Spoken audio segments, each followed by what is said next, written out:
Continuando o nosso curso sobre redes neurais convolucionais, eu estava falando sobre detecção de objetos, já tinha mostrado alguns conceitos aí envolvidos nessa questão de detecção.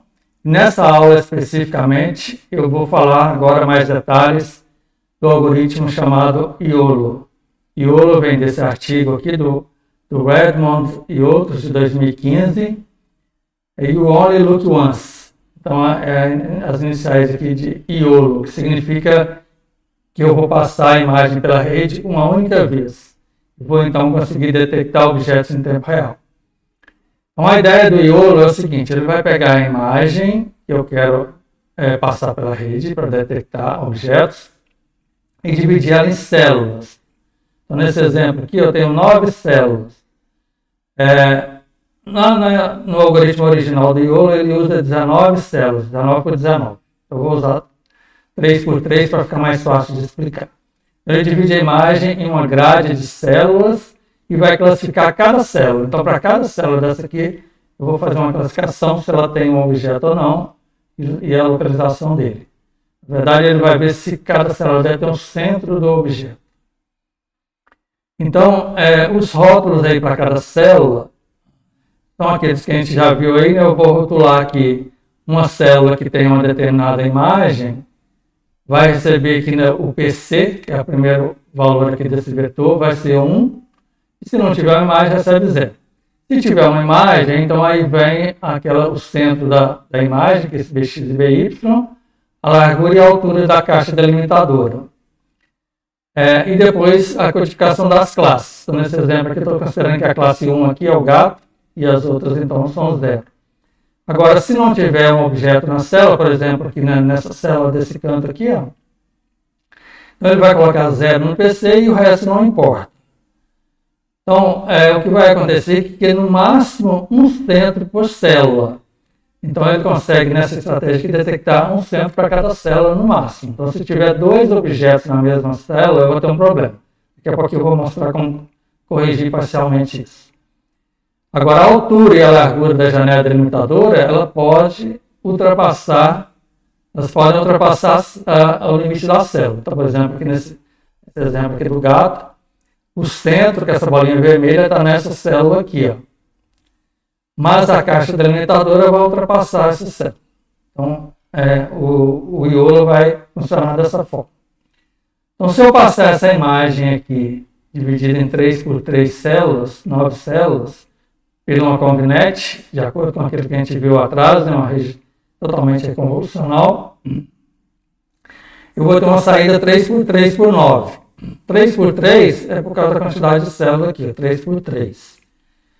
9 é a quantidade de elementos que eu tenho nesse vetor. Ou seja, tem 1 para o PC, mais 4 aqui para a caixa delimitadora, mais 4 para as classes. Então, 9 elementos aqui nesse vetor de saída. Então, cada posiçãozinha aqui, ó, é uma célula dessa que tem um vetor de 9 posições de profundidade aqui. Então, ele é capaz de detectar aqui até 9 centros de objetos. Bom, antes de chegar nos mais detalhes desse algoritmo, a gente precisa definir o conceito de interseção sobre a união. A ideia desse conceito é detectar sobreposição entre 2 caixas delimitadoras. Então, por exemplo, essa caixa vermelha e essa caixa azul. Existe uma área de sobreposição entre elas aqui que eu desenho com essas linhas verdes. Uma forma de detectar, de medir quanto de sobreposição que eu tenho ali, é usar o conceito de interseção sobre a união. Esse IOU aqui, ó. IOU, que é o Intersection Over Union. Então, esse IOU vai ser o tamanho da interseção dividido pelo tamanho da união. Eu vou pegar o tamanho dessa área que está na interseção e dividir pelo tamanho da área que está na união das 2 caixas. E aí, então, eu vou ter um valor que vai estar entre 0 e 1.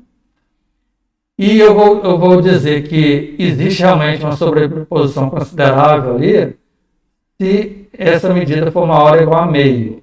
Meio é um parâmetro aqui. O valor meio é muito usado, mas poderia ser 0,6, 0,7, alguma coisa assim, para dizer que realmente existe uma sobreposição considerável aqui. Então, essa é a ideia da interseção sobre a união. Agora eu tenho também a ideia outro conceito aqui de supressão das não máximas. Bom, naquele vetor de saída, eu posso treinar ele para me retornar, ao invés de ser 1 e 0, se existe ou não existe um objeto, a probabilidade de existir um objeto, aquele PC. Eu posso retornar aqui a probabilidade de existir um objeto naquela célula. Então, essa probabilidade, eu posso ter então um PC desse para retornar a probabilidade da classificação para cada janela. E aí eu posso ter uma situação assim, ó, por exemplo, aqui, ó, 3 janelas, janelas aqui, 3 caixas delimitadoras, e aí eu tenho a probabilidade de ter um objeto em cada uma delas. Então, marquei aqui 0,8 para verde, 0,9 para vermelho e 0,7 para azul.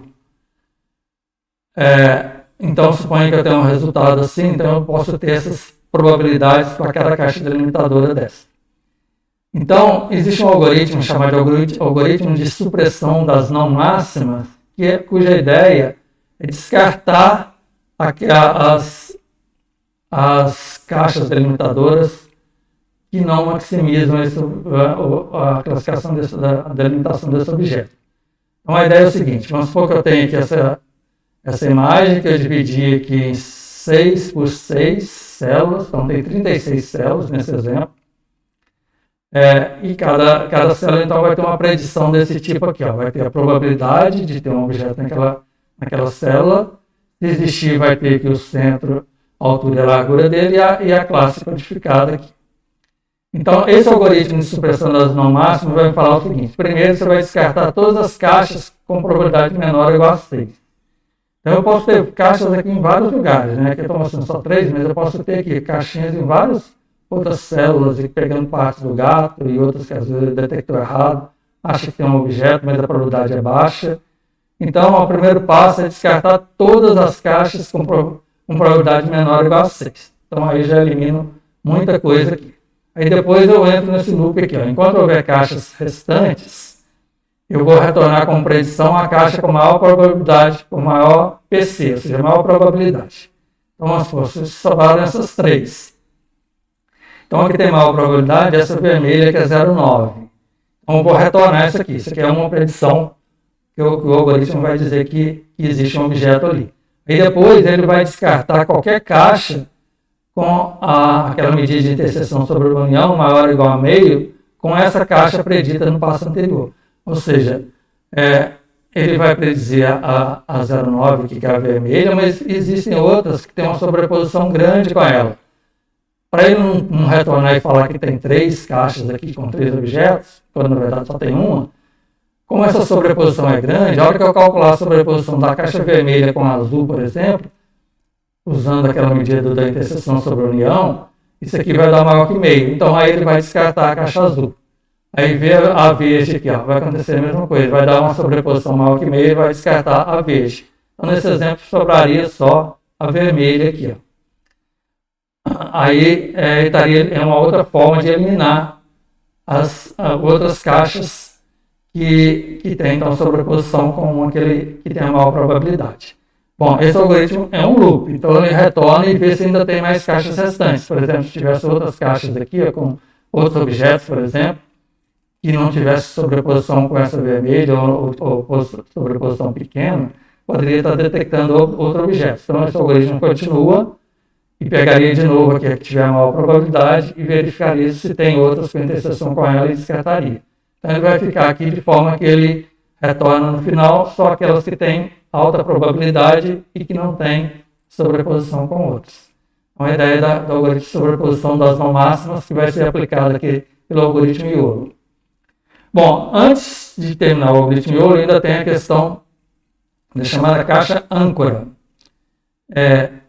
A ideia da caixa âncora é poder detectar objetos de formatos diferentes e também objetos que se sobrepõem na mesma célula.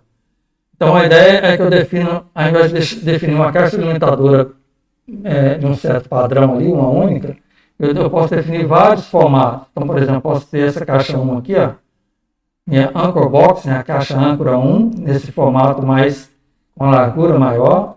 posso ter uma anchor box, essa azul, que tem uma altura maior. Aí eu posso definir vários formatos. Na prática, você define aí em torno aí de uns 10 formatos desses para cada célula, para tentar encaixar ali diversos tipos de objetos.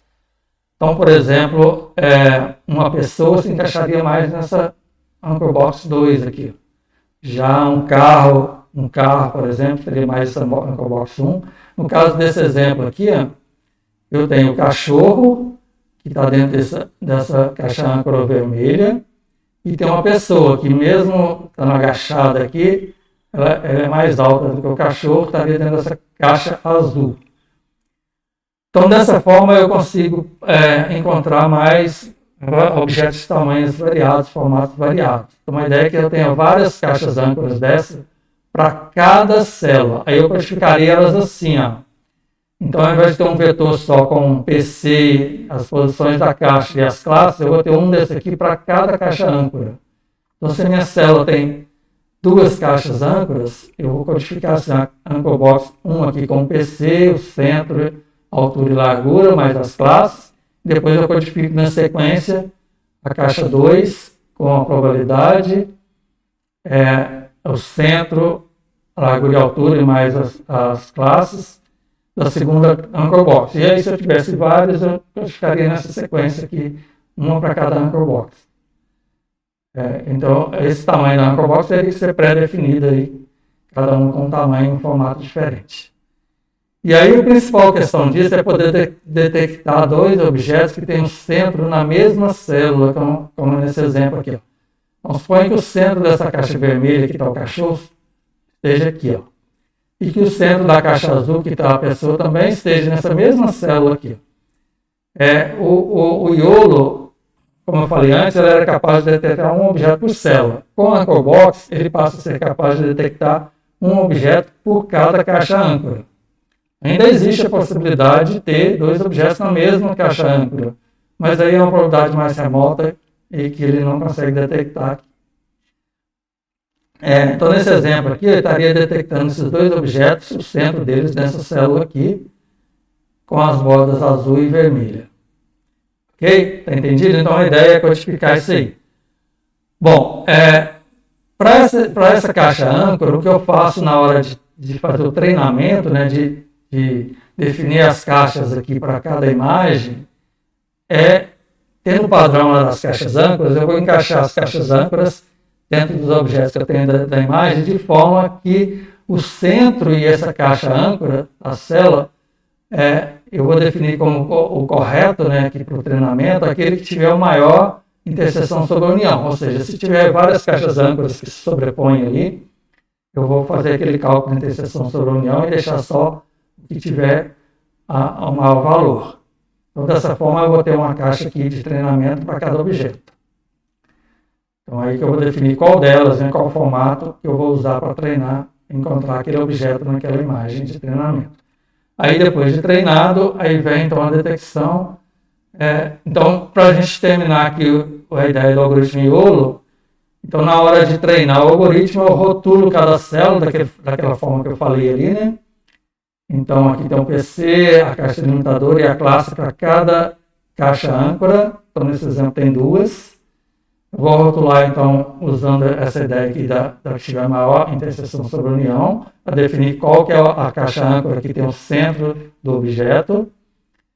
E aí, então, depois eu vou dividir aqui a minha imagem em células, né? Nesse exemplo aqui, 9 células. E vou passar a imagem pela Convinet. Então, a saída da Convinet vai ter esse formato aqui, né? 3x3, por causa do número de células que eu tenho aqui. E mais 18, se eu tiver duas caixas âncoras com 4 classes. Então, 18 aqui vem dessa ideia do número de âncoras, vezes 5, que é aqui o PC, mais os 4 valores aqui da caixa limitadora, mais o número de classes, que nesse caso aqui é 4.